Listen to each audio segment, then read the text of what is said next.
its opening in 1985, Les Misérables has become something of an institution here in the West End. Not only is it the world's longest running musical, it's been seen by more than 60 million people in 42 countries and in 21 different languages. If somebody had told you that way back when, would you have believed it? I'd have laughed. Absolutely no way. You say you knew you were working on something good though. Yes, I loved it, but there was no way that anyone can imagine something running this long. It's crazy, isn't it? And it's probably going to it'll probably outlive me. I think it's one of the great stories of the triumph of the human spirit, and it's got, because it's got so many characters, it's got so many ways in. You know, you've got the story of Valjean, which involves the discovery of virtue and the discovery of faith, the discovery of love for a child, and what it's like to be a parent, what it's like to let a child go out into the world. Then you've got the kind of more teenage, love triangle story, the story of unrequited love with Eponine. Kids will, enjoy Gavroche and little Cosette stories, and any obsessive policeman could enjoy Javert. Jean Valjean's crime was stealing a loaf of bread. Alfie! Leave! It was the beginning of a lifelong confrontation. Les Mis, miraculously, is the longest running musical in the world, and I'm as surprised as anybody. I always thought it was a very terrific musical, but I never had any thought that a show of such a serious note would actually run as long. But it seems to touch every generation, everywhere in the world. I mean, Victor Hugo's story, is about contemporary people, even though it's set in a period setting. And every country in the world seems to react to it.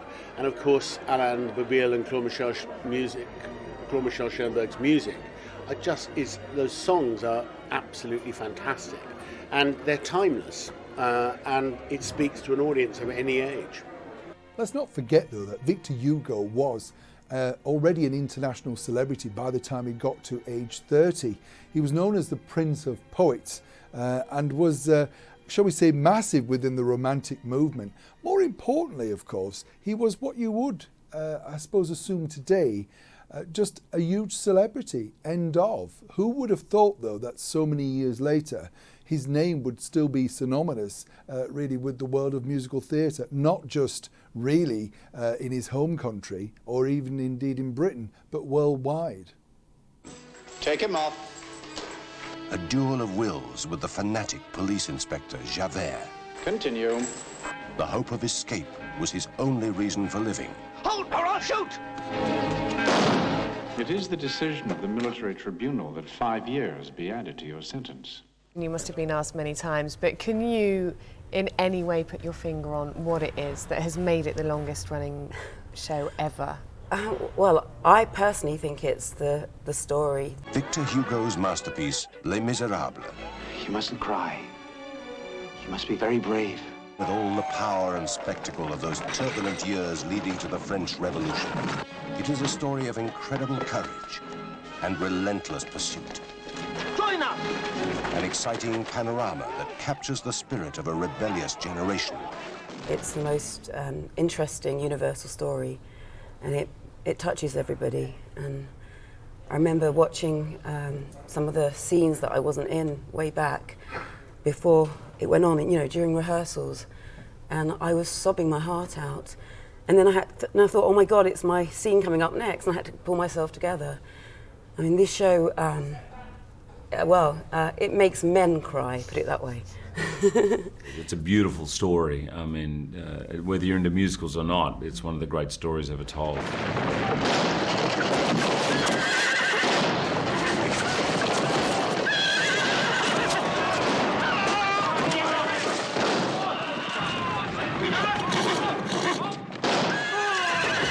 The crowning point, really, for Victor Hugo's masterpiece, Les Misérables, really started way back in June 1832. He was sat in a park, relaxing, heard a rather strange noise at first, found out that it was gunfire, which then led him into the June Revolution, which of course then formed the basis of possibly his best and most famous idea. You, join us today.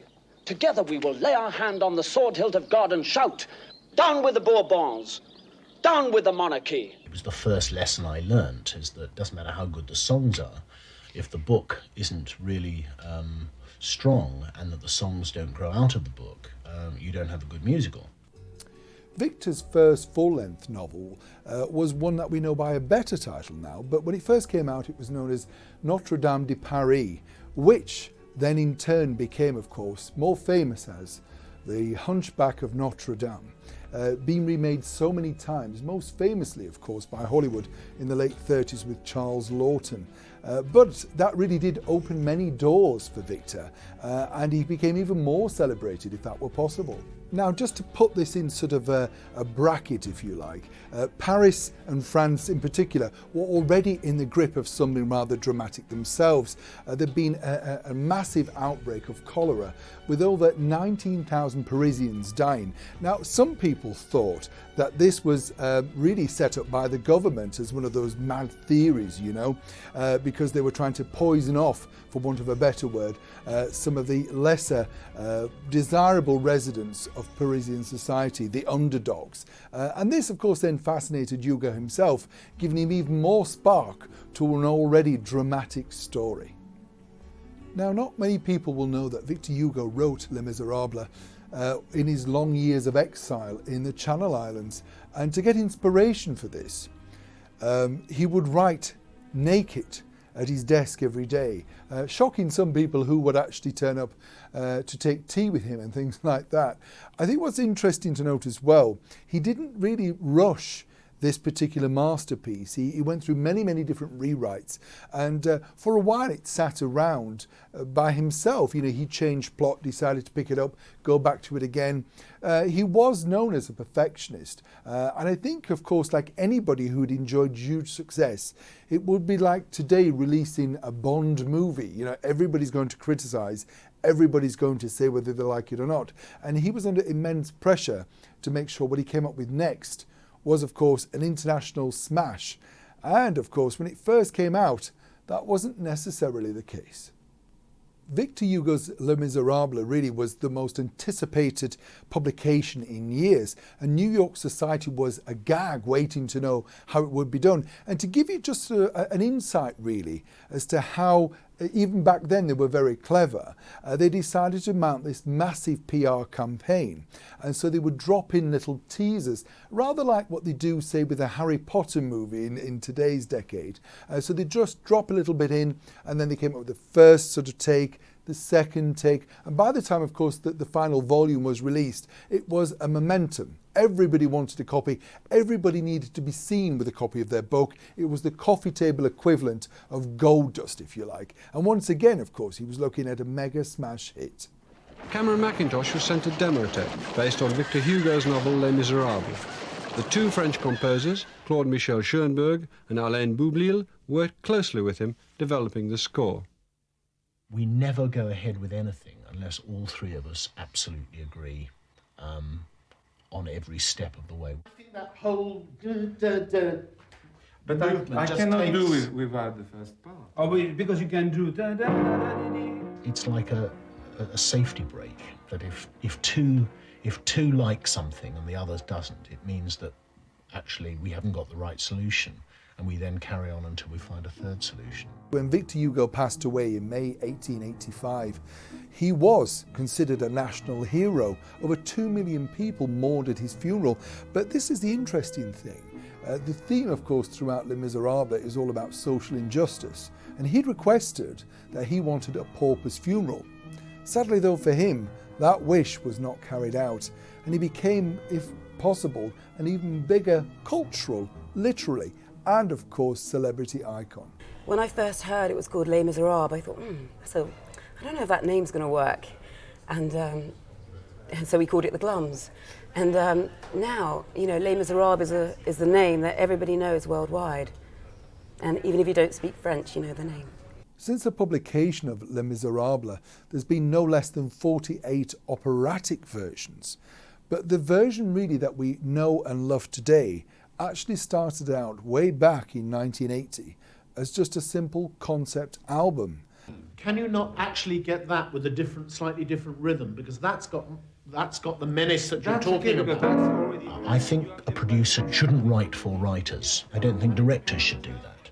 The writers and lyricists of the wonderful concept album were allegedly inspired by another British phenomenon, that of Lionel Bart's Oliver, the record-breaking musical. Apparently they were sat down watching it in a theatre and particularly taking interest in the Artful Dodger.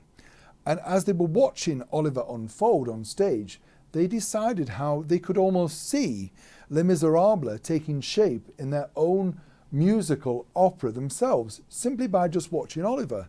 Now, who would have thought that a simple project like Lionel Bart's Oliver, which also had its own problems, just like Les Misérables, would explode from just an afternoon matinee? We are there to complement the writer's imagination and to bring that writing to its best fruition. What I'm very good at is saying, this bit's dull, this song does not sort of come to a proper climax. And I'm just fascinated about how the writing develops, and how that you take a basically good story and you make sure that the graph of emotion throughout the evening is hit exactly right. 3 months after the concept album had topped the charts in France, someone decided to take the rather risky venture of taking it to the stage. Once again, the critics were less than nice about this particular new musical, but word of mouth took off once again, making the 3-month run a sellout. Of course, by this point, other people were taking notice, not just in France, but around the world. That's the thing that I always aim for my productions, that once the audience settles down, the first thing you've got to do is in the first 5 minutes is to tell them the language of the evening that you're going to use. Way back in 1980, the first original concept album of Les Mis was released. It topped the charts without really much promotion, and 3 months later they decided to stage the very first musical version based on the concept album. This just broke box office records, with over 1 million plus people wanting to see the production. Then, of course, this was brought to the attention of who we know now to be the super producer, none other than our very own Cameron Mackintosh. But it would take him quite some time before he could turn it into the British phenomenon that we know and love and take it around the world. But when he first heard the concept album, he thought there could be something in it.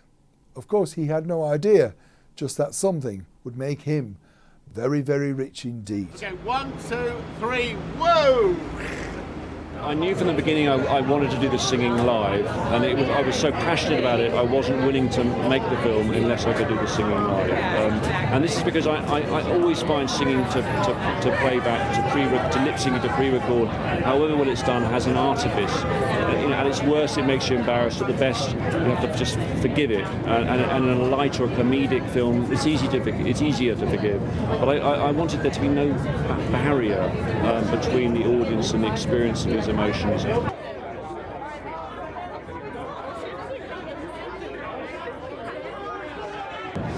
In terms of how it was made, it was a truly British production. The internationalism was, really in the cast. Was I one of the best people in the world who would do this? That doesn't mean the British are the best singers, but I needed to look a little further afield. I think what's personally interesting to take note of is the fact that when this show launched in October 1985, nobody really could have foreseen just how big it was going to be. And the critics, as I say, loathed it and were rather cruel, in fact. Not really just about the length of the musical, the fact that they were getting a free ticket and the fact that, they had to sit and endure it. But they didn't really understand, even when it started to take off and become a huge box office phenomenon, they couldn't understand why the public liked it. The posh papers said that we had trivialized one of the greatest works of Western literature. The tabloids agreed between themselves that we had perpetrated a gloomy, dull, endless evening, which wasn't what musicals were about at all. Musicals should be light and frothy and frivolous evenings that sent everybody away happy and humming the tunes. It took 2 years for Cameron Mackintosh and his team to make the English language version of what we know as Les Misérables today. But in October 1985, it opened at the less than glamorous location off West End in the Barbican. Although his father is Scottish, Mackintosh himself was brought up in the home counties. His mother is Maltese, and his parents met in Ensa during the war. When he was young, he was always standing on chairs with a stick in his hand, as if he had a great orchestra in front of him. And I thought he was going to be a sort of bandmaster, band leader or something like that. Then he started with a puppet show. I know a lot of people do puppet shows, but they don't normally drive the family entirely batty all year. The first thing he used to tell us, if you're late, you won't come in. So I say, well, if we don't come in, you'll have no audience. He said, never mind, every show you must be on time. I just finished playing a performance, a matinee performance of Salad Days, and the stage doorkeeper came to my dressing room and said, excuse me, sir, I'm sorry to bother you, but there's a lady at the stage door with a little boy, and she says that he absolutely insists upon seeing you. So in you came, Cameron, and was it your aunt that was with you, I think? It was my aunt, my mother, and my kilt. Yes, I remember your kilt very well. And Julian, instead of sort of patting me on the head and giving me some candy floss, actually took me terribly seriously and showed me backstage of how he mimed with Minnie the Magic Piano from the Pit and how the flying saucer worked and was attached to wires. And I just remember sitting on this stage, or standing on this stage, looking around and thinking, yes, I'd like to do this when I grow up. My nickname at school was Darryl F. Mackintosh, after Darryl Zanuck, who was having lots of successful films then. And again, I used to start the first day of the autumn term preparing for the Christmas review. If people booked in advance, they could get the tickets for £1, and if they got them nearer the date, they had to pay 2 shillings. I was like a hoover. I sucked up any information about the theatre.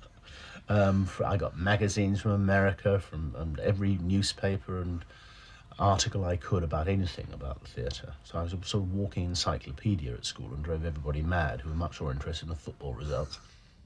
When he left school, Cameron Mackintosh decided to try the stage management course at the Central School of Speech and Drama.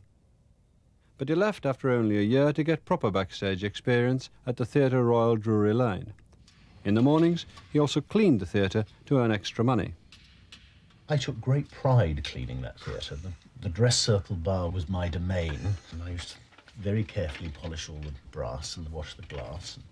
So it must be rather nice for you to be back at Drury Lane with Miss Saigon. It's like coming home. I've always had, that's the one dream I've had, was to have a show on at Drury Lane. He did a variety of jobs backstage, including a spell up in the Flies, hauling scenery up and down. And as I undid the ropes, they caught round my hand, and I was flown. The weight of this huge piece of scenery took me right up to the grid, and it stopped literally 6 inches from the grid. I would have, only because it was a very tall piece of scenery that had landed on the stage, and they had to cut me down. You know, people think it's pretty easy to be an impresario. Believe me, it ain't. It ain't easy at all. Choreographers and directors always argue. The book writer tends to argue with the composer and lyricist. And it's very important to have a strong producer at the top, because in a sense, he is the one who has to balance all the elements and control all the elements. I knew the moment I started to talk to Cameron in detail that there was a man after my own heart. He had just the same enthusiasm, just the same care, that it must be glamorous and beautifully done, that you don't save pennies on the costumes or save pennies on the scenery or something. You do it properly. You don't try and scrape into a smaller orchestra. I'm not a great musician, though I can tell when the music's right or wrong. I can overlap into his area by sort of prodding him here and there and thinking, don't we need something like that, or is that mood right, or whatever, in his scoring. Cameron is really much more of an old-fashioned producer in the sense that he does have strong creative views. Sometimes the team who he works with don't share them, but he has a very strong view on practically everything. In fact, one of his qualities is that, I mean, you could be 2 minutes into a song and he'll come up and say, I don't like that, it doesn't work, doesn't understand. You think, oh, Cameron, just wait a minute, let's get through to the end and we'll work it out. Well, I can't help myself. I mean, I'm one of these people that just says what I feel, even if it isn't right. I just have to get it out of my system. But I've got a sort of, I sort of like a sort of terrible truffle hound, sort of smelling spots in the show which I don't think are right. And I just keep on and on and on until they just to shut me up. They'll go away and at least think about it. He had one complete set of orchestrations made. And then he decided that he didn't like them. It wasn't right for the show. He got rid of that orchestrator and hired another orchestrator who then did 2 more dummy runs of orchestrations. I had to scrap an entire concept album, which cost over £300,000, which went down the Swanee, but it was worth it in the end. Have you ever seen a zebra and a giraffe in the jungle? I mean, they wanted to love but I have last year, and I can tell you. To a certain extent, now we live in a world that's divided into 2. Stephen Sondheim gets all the critical acclaim, and the shows that Cameron Mackintosh and Andrew Lloyd Webber do are derided as tourist schlock. And producers' reigns as kings of the theatre coincide for the amount of time that the public's taste also happens to be the producer's taste. And when that changes, then no matter how successful you are, you go out the window. This has happened to David Merrick, this has happened to Harold Fielding, and which one day will happen to Cameron Mackintosh too. One thing when I started off, I was given a book about Cochrane called The Showman Looks On. It's an autobiography, and one thing stuck early on in my life. It was his advice to aspiring young producers. He said, never put a show on for the audiences. Always put it on for yourself and do it as best as you can, and then maybe an audience will come and see it.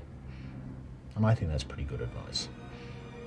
It's not just a West End phenomenon. It continues to be a box office hit around the globe. A staggering 56 million people have now seen Les Mis. That's almost the equivalent of every man, woman and child living in this country.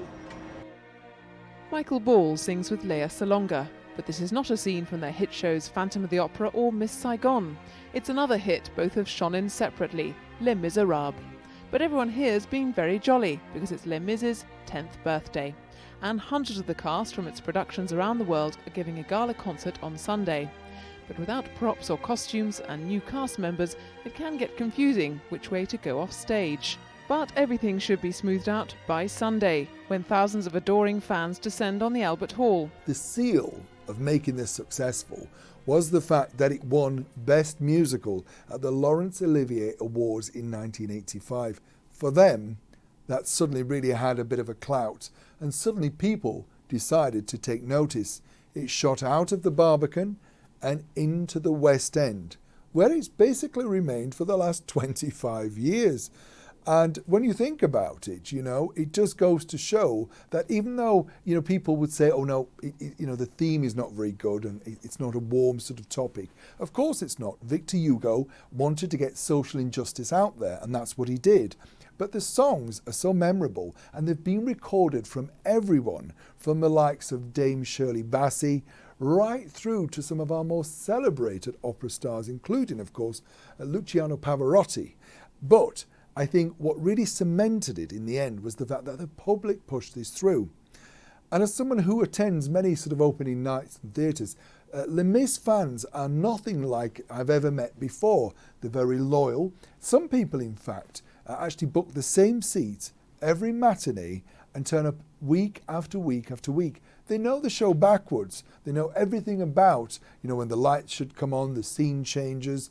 If somebody's feeling ill in the cast, they become like friends. And one of the connecting factors that I think Victor Hugo would really love is the fact that, of course, the cast then connect with their fans, their audience, and that actually brings some sort of social connection. I'd like to think something that he really would admire. Well, it started at the Royal Shakespeare Company, And the first performance was 5 hours long, and so they had to condense this amazing story into 3 hours. And in fact, they cut out a lot of fantastic things. There should be another show, Les Mis, the outcuts, or whatever you call it.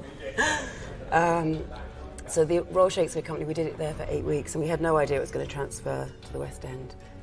It's back to its roots, the Barbican Theatre, where it started 2.5 decades ago to some bad reviews and was just about to go to the West End. Of course, we were all a bit depressed, having seen such a fantastic reception the night before. And so I thought I'll get rid of all the bad news at once and ring through the box office. And it took me several goes, and that was where the story came from, that they said, how did you get through? We've had 5,000 calls, it's a record at the Barbican. I mean, I knew it was going to be a big hit years ago, but I didn't know it was going to last 21 years. It's fantastic.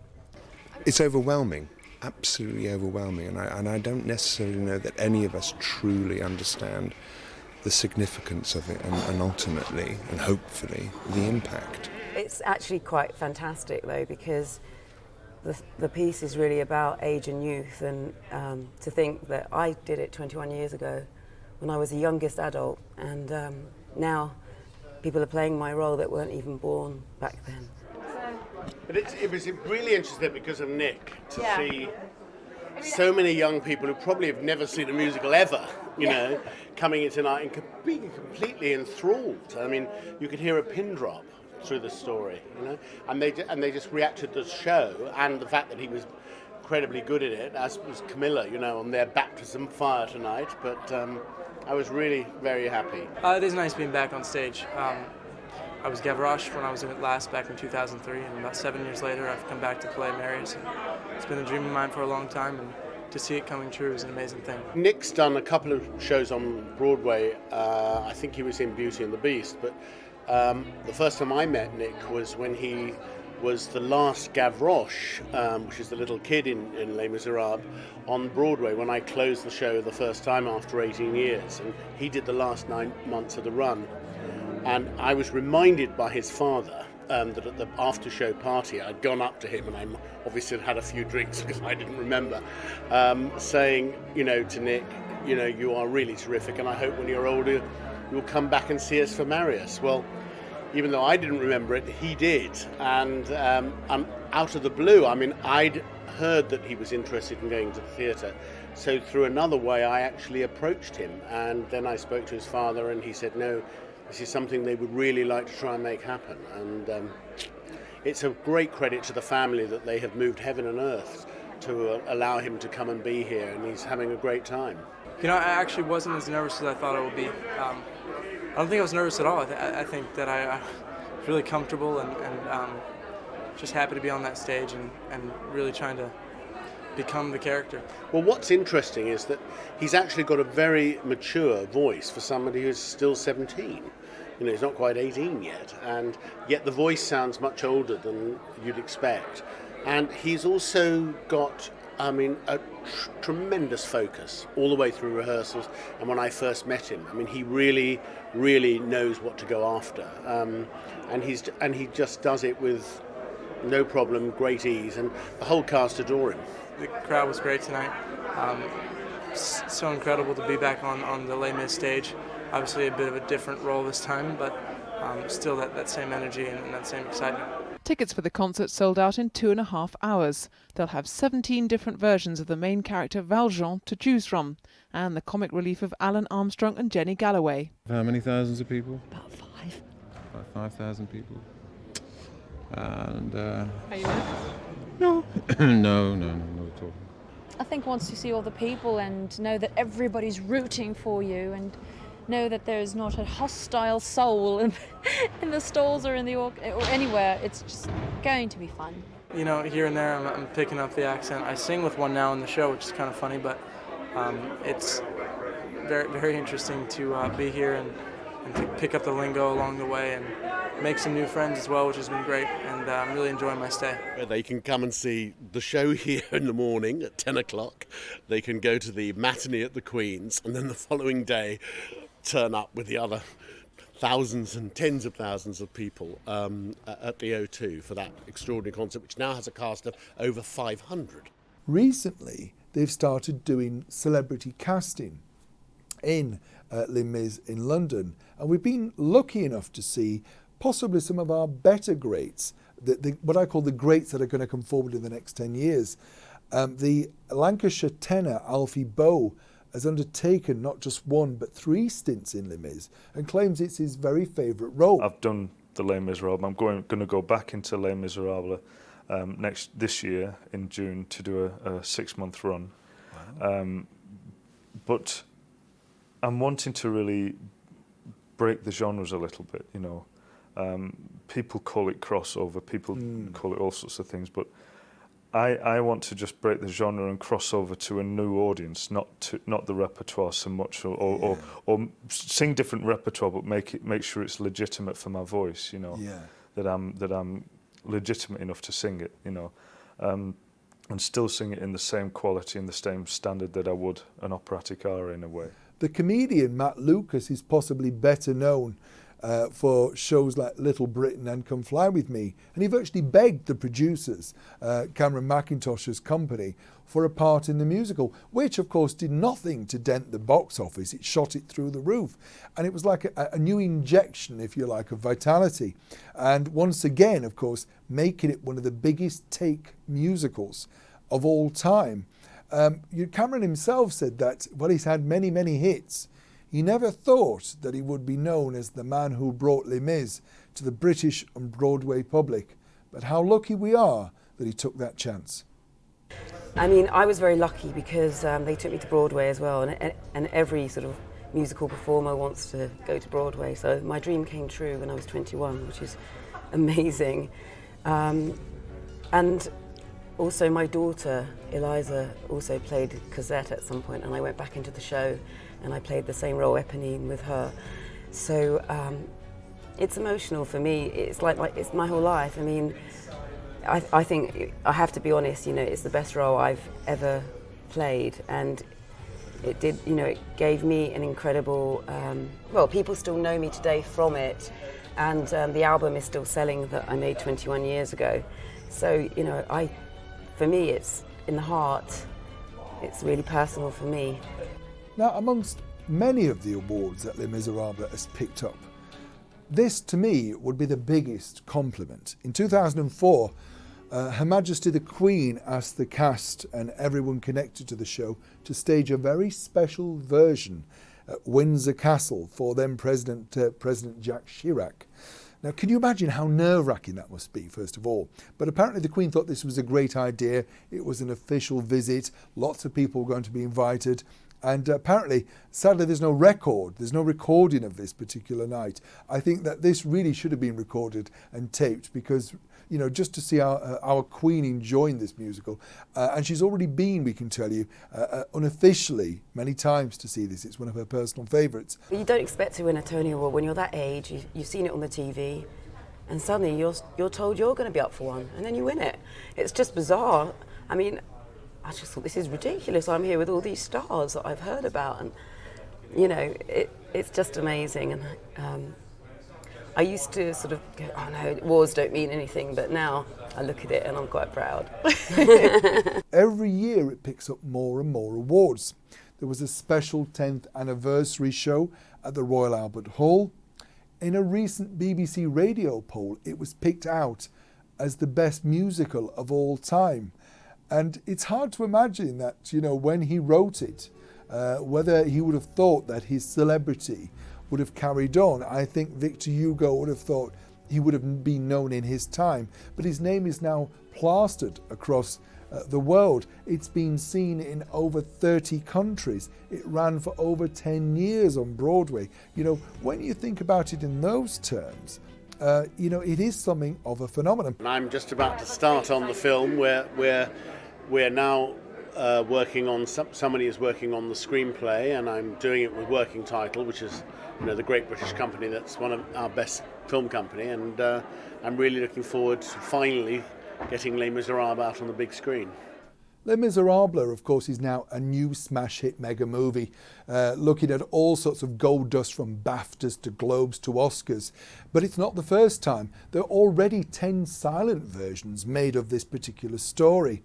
There's been a radio version, there's been a television version with Anthony Perkins, no less, which was kind of warmly received.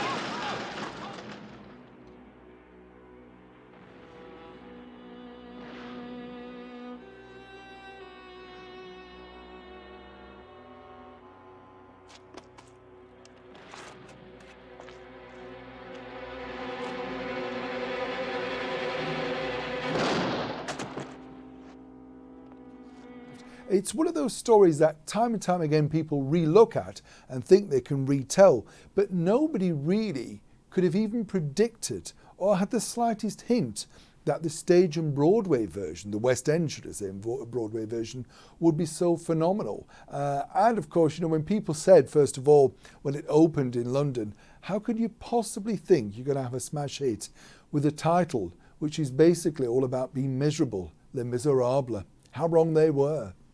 The film will actually use the music, the wonderful music from the show, but tell the story in cinematic terms. I mean, what we have here is a wonderful theatrical version, but you know, the cinema, we will reinvent it yet again to tell it for the cinema.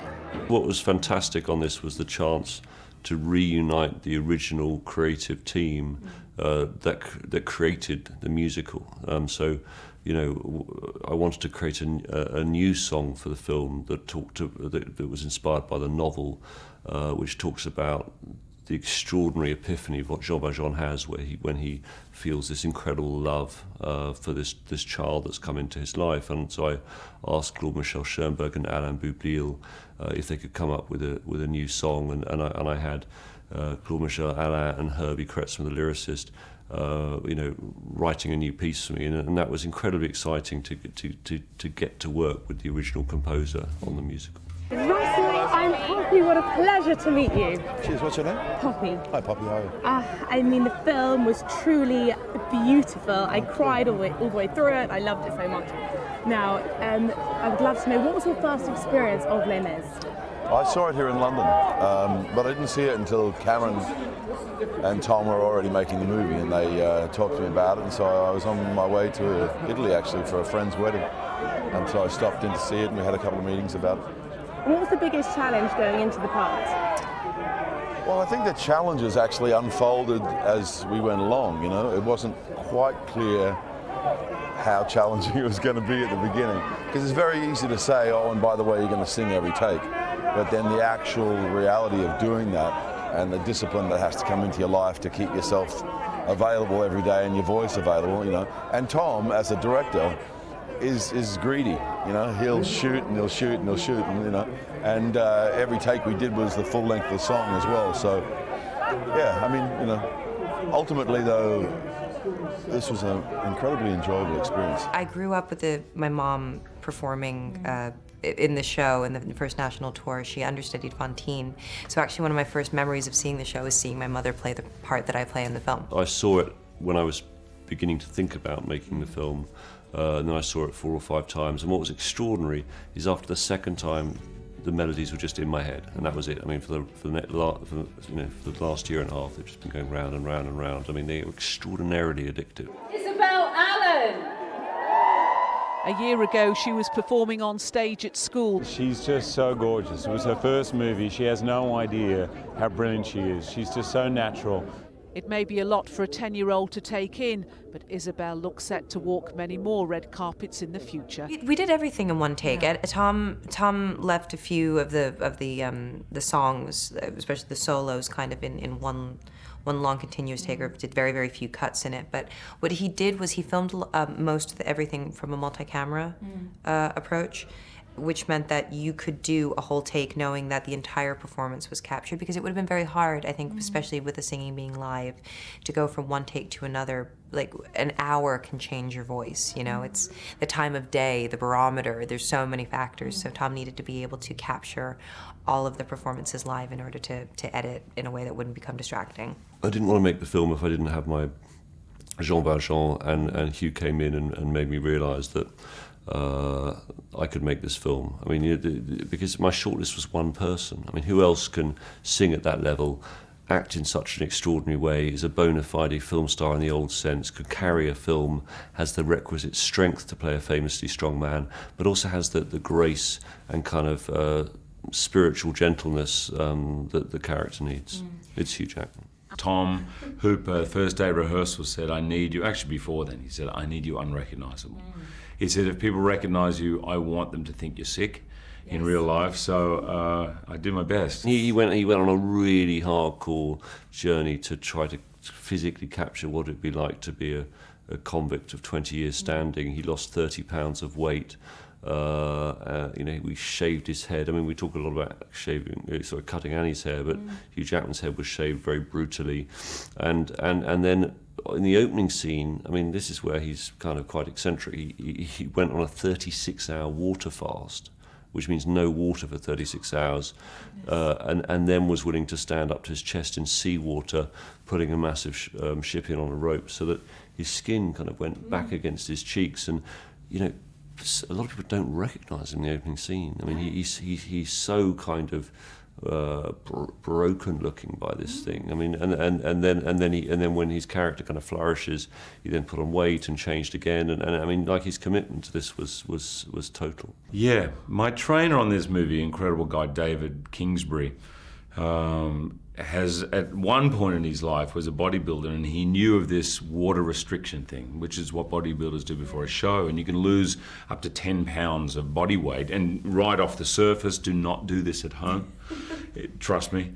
And so it really sinks in your chest. I was already quite skinny, but it makes it quite drastic. Your eyes get sunken. I look like hell, basically. And trust me, the headache after about 20 hours is something I don't want to repeat. I was in Stratford doing Coriolanus, and I received a phone call from my agent telling me that I would be playing the eponymous hero Thénardier singing Master of the House.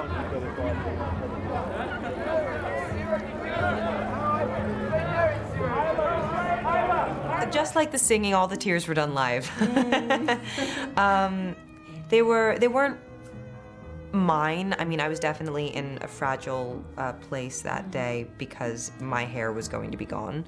But no, I really did try to kind of stay with Fantine. And Victor Hugo has this wonderful passage in the book where he talks about Fantine really didn't want to cut her hair, and how she receives a letter from the Thénardier saying that Cosette doesn't have a skirt for winter, she's going to be cold. And she sat there crumbling the letter in her hand for an entire day, and then just like around sunset goes down to the wig maker and says, take it, how much for it? He said 10 francs, and she says, cut it off then. And she sat there and trying to be stoic, thinking, I'm clothing my child with my hair. And I just kind of tried to bring some of that grace into it and not just have it all be about me. For me, any physical transformation that you undergo is obviously going to be difficult, but I couldn't take it too seriously because it was my idea to lose my hair, and it was my idea to go to the extreme physical place that I did for this, and I did it for my job. And a lot of people don't have a choice about it. A lot of people get sick and they lose weight. They get sick and they have to lose their hair. Tom Hooper, who's not a musical theatre director before, he went to see the show and really fell in love with it, and he said, how do I recreate that feeling that you get in the theatre? And so he wanted to sing live, and what he does actually is enhance the theatrical experience. For example, Anne Hathaway, her song, I Dreamed a Dream, which of course everybody feels they know, is a single shot without cutting for 3 minutes of her in close-up. It's one of the great performances ever given, and I think, and you never cut away from it. So it's like being in the theatre, but the best seat, you couldn't even get that seat in the theatre. It's like sitting in her lap and listening to it, you know? There wasn't anything about this job that wasn't daunting. I mean, we were all just kind of this mixture of anxiety and gratitude and excitement and nerves and, but, you know, and then of course you show up on set and you're just like, because we'd all been kind of working in our own lives on the music, and you show up and you hear Hugh Jackman, and of course we kind of all knew that Hugh could sing, but not like this. And then Eddie Redmayne with the most gorgeous voice just coming out of nowhere. So, I mean, so it was exciting to work with everybody, hear what they were doing, but I think, you know, hearing how talented everyone else was kind of pushed us all on to, me on at least. So many auditions, 6 in total, 3 on tape, 3 in person, 2 flights to London.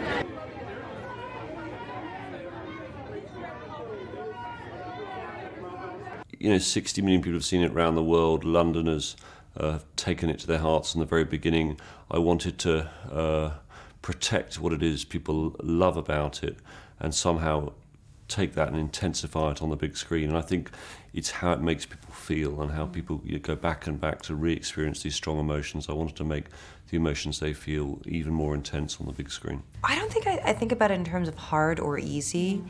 It's just my job. So, you know, it's not like it all kind of a feeling comes to you in one great moment. You're like, oh, I'm quite good at this, or oh, I'm terrible at this. You're so far removed from it, and at that point, I'd done so much preparation that I was so into it. It wasn't really about performing. It was more about just honoring what I had learned in the research that I had done, and just trying to open myself wide enough to let all that come out.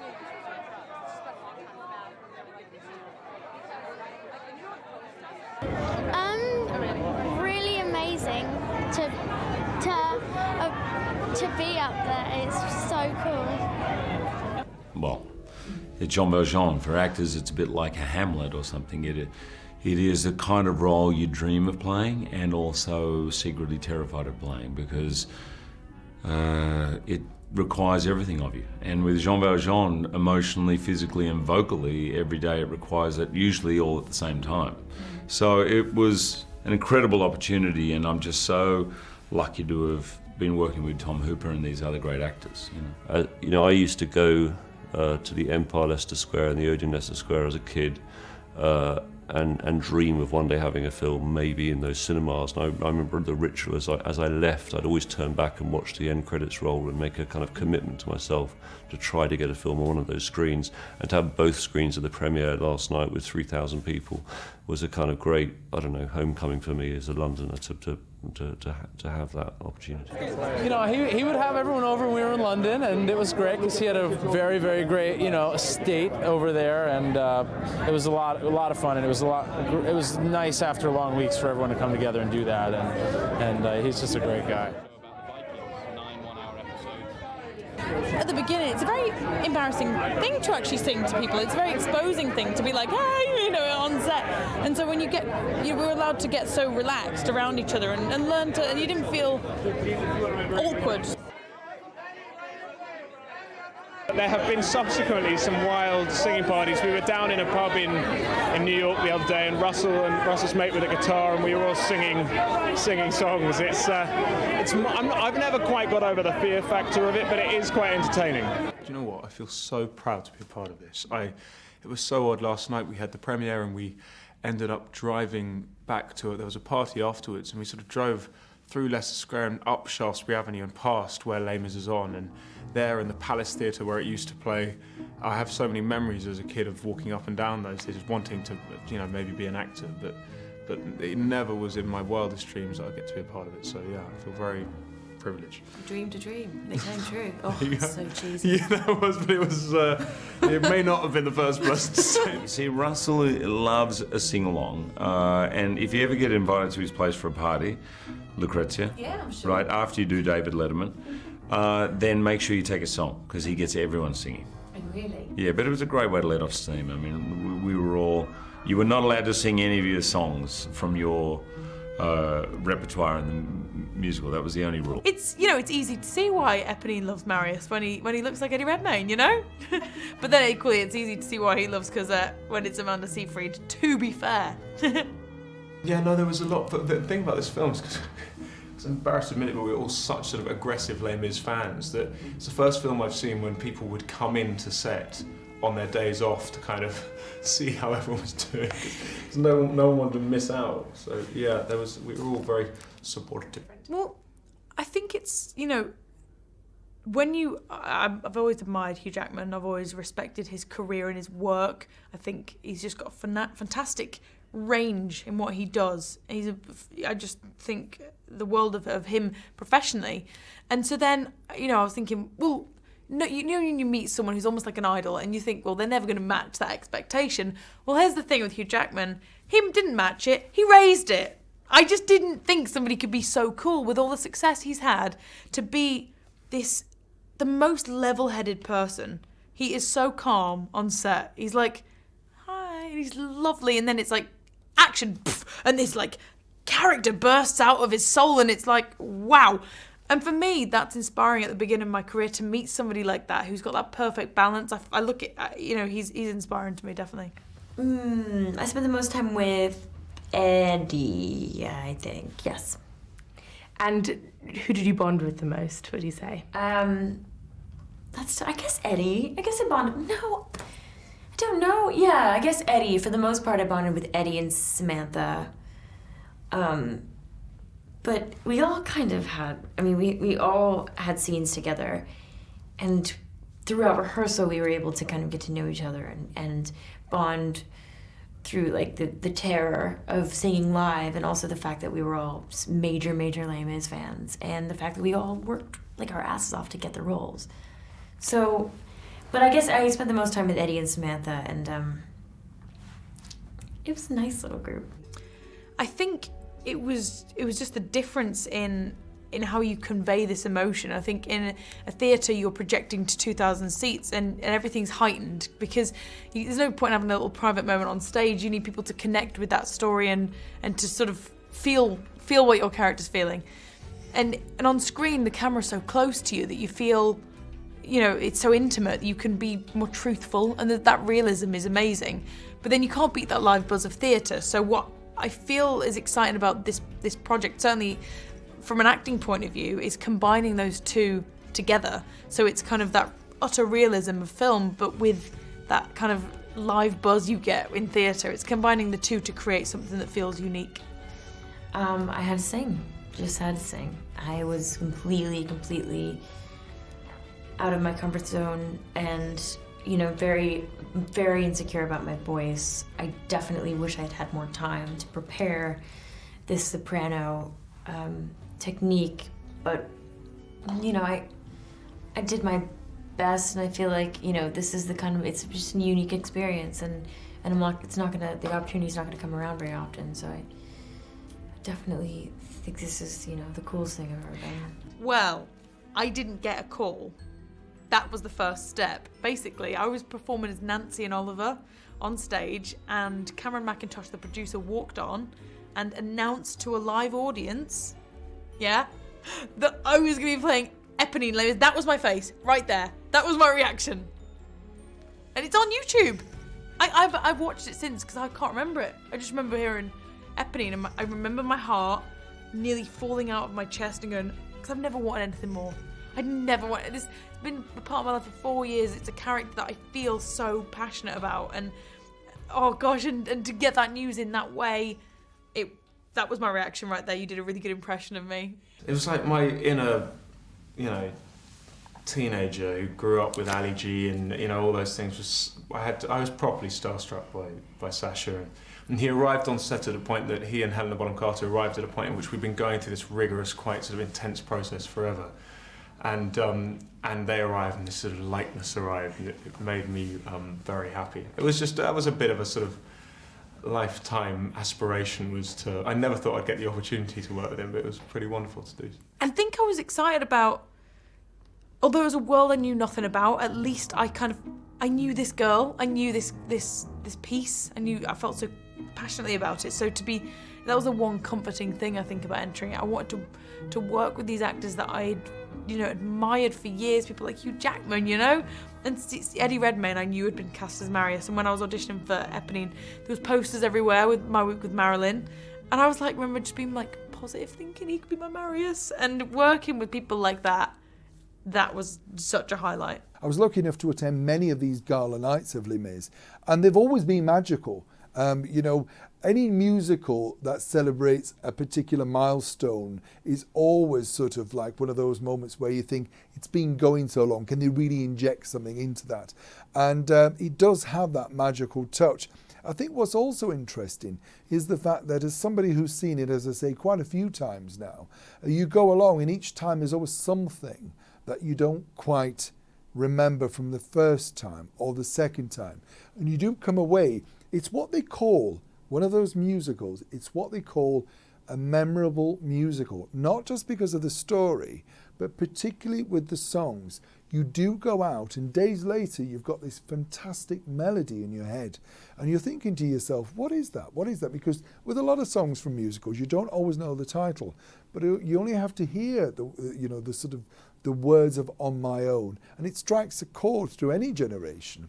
And I do kind of think that that's why it's been covered by so many people. So many people resonate with the lyrics and the beautiful melody of many of the songs from the score of Les Mis, and I think it will go on for many, many years in people's minds.